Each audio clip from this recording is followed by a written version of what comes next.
अच्छा भाई, यहाँ पर देखिएगा हम लोग कर क्या रहे थे कि जो भी हमारे पास डेटा आता है वो सारा का सारा हमारी रिक्वेस्ट के अंदर से आ रहा था, ठीक है। लेकिन यहाँ पर जो हमारे पास यूजर की आईडी है वो हमारे पास रिक्वेस्ट में से नहीं आएगी, बल्कि जिस यूजर ने लॉग इन करा हुआ है। अब ये सारी की सारी चीजें हम लोग अपने माइग्रेट क्या कहते हैं मिडिलवेयर के अंदर देख चुके हैं क्या चीज होती है इसके अंदर। ऑथ नाम की क्लास काम कैसे करती है, सही है। उसी के अंदर से मैंने बोला है ऑथ नाम की एक क्लास है, उसमें आपको एक मेथड मिल जाता है यूजर नाम का, ठीक है। यूजर के अंदर जाएं और वहां से जाके आपको क्या मिलेगी, एक आईडी नाम का एक कॉलम मिल रहा होगा, ठीक है। जो भी उसकी आईडी होगी आपके पास कहाँ पे जाके सेव हो जाएगी, हमारे डेटाबेस वाले कॉलम के अंदर जाके सेव हो जाएगी।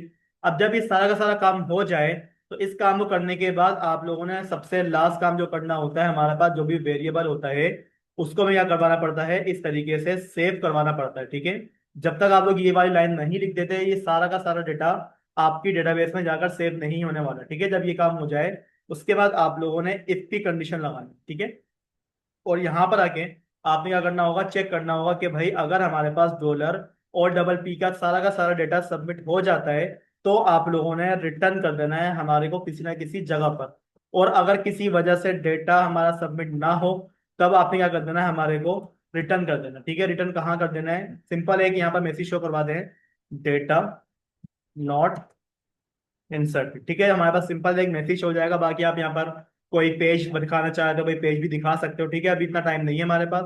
तो अब करना क्या है कि अगर हमारे पास डेटा सबमिट हो जाता है तो सबमिट होने पे ये वाला काम कहाँ पर जाके सेव होगा, तो उसके लिए भाई हमें क्या करना पड़ेगा, एक व्यू क्रिएट करवाना पड़ेगा जहां पर सारा का सारे अपॉइंटमेंट हमारे पास फेच होकर आ रहे हो, ठीक है।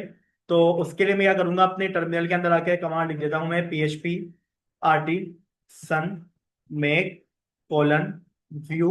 और हमारा जो व्यू बनेगा, यूजर नाम का एक फोल्डर है डॉट, हम क्या कर देंगे, FATCH फेच अपॉइंटमेंट, ठीक है। इस तरीके से हमने क्या करा है अपना, क्या हो गया आज पेपर से क्या हमारा मतलब जनरेटर नहीं चल रहा है। हम्म। तो सर ये अगर एब्सेंट मार्क हो जाए तो पेपर कैसे देंगे? भाई अगर एब्सेंट कम है तो वो भगा देंगे आपको कल, नहीं, अगर पेपर के ना देने हैं और एब्सेंट मार्क हो जाए। तो फिर पैसे देने पड़ेंगे।